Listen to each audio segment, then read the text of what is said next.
Par exemple, Boulevard Durand, c'est le récit d'une erreur judiciaire qui a eu lieu ici, au Havre, au début du siècle. Et là encore, seul le théâtre vous semblait être possible. Oui, parce que d'abord, on a toujours une technique, qu'on soit peintre, musicien ou romancier ou écrivain dramatique, on a une technique. Et j'avais en main ma technique théâtrale. Et Boulevard Durand est, si je peux dire, la seule pièce où je ne sois pas directement en cause. Il n'y a aucun des personnages de Boulevard Durand qui soit né de moi. C'est une histoire vraie que j'ai connue quand j'avais 10 ans, auquel j'ai été mêlé parce que mon père était un petit homme politique du Havre, qu'il connaissait un homme qui s'appelait Coty, qui a été le président de la République, mais qui avant a été l'avocat de Durand, parce que mon père connaissait un des chefs de la police qui d'ailleurs a défendu Durand. Et quand j'avais 10 ans, tous ceux qui parlaient autour de mon père ne se méfiaient pas de moi. J'étais un petit môme qui écoutait tout. Et j'avais été tellement révolté par cette histoire, par cette fausse erreur judiciaire, que je m'étais dit plus tard, il faudra que je raconte ça.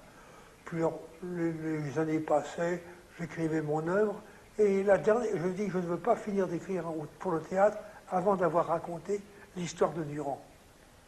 Je l'ai racontée, et je dois dire que j'ai dû bien la raconter, car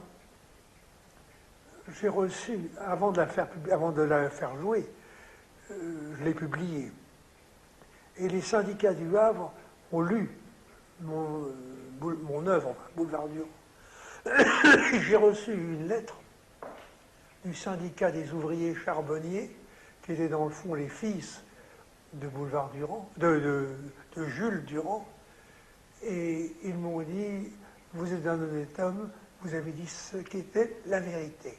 En même temps, d'ailleurs, je dois ajouter que je recevais le même jour, c'est un de ces hasards, une lettre du général de Gaulle pour me féliciter de mon livre. Alors, il n'y avait pas de raison que je renonce à faire jouer ma pièce. Vous avez dit, je crois, que cette pièce, Boulevard Durand, pour la première fois dans votre vie, vous aviez écrit exactement ce que vous aviez envie d'écrire. C'est l'idée de combattre l'injustice qui vous avait donné cette force de persuasion. Non, c'est-à-dire, dans le fond, quand j'écrivais une pièce, mes pièces habituelles, j'écrivais une sorte de roman, si vous voulez. J'avais inventé une histoire qui, évidemment, me tenait.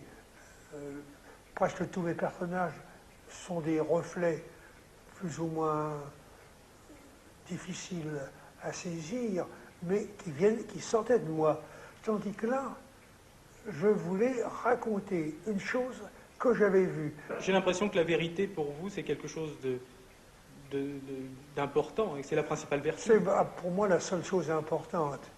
Nous ne savons pas très bien ce que nous faisons sur la Terre, nous ne savons pas très bien pourquoi nous agissons, mais pour essayer de s'y retrouver, il y a tout de même une règle.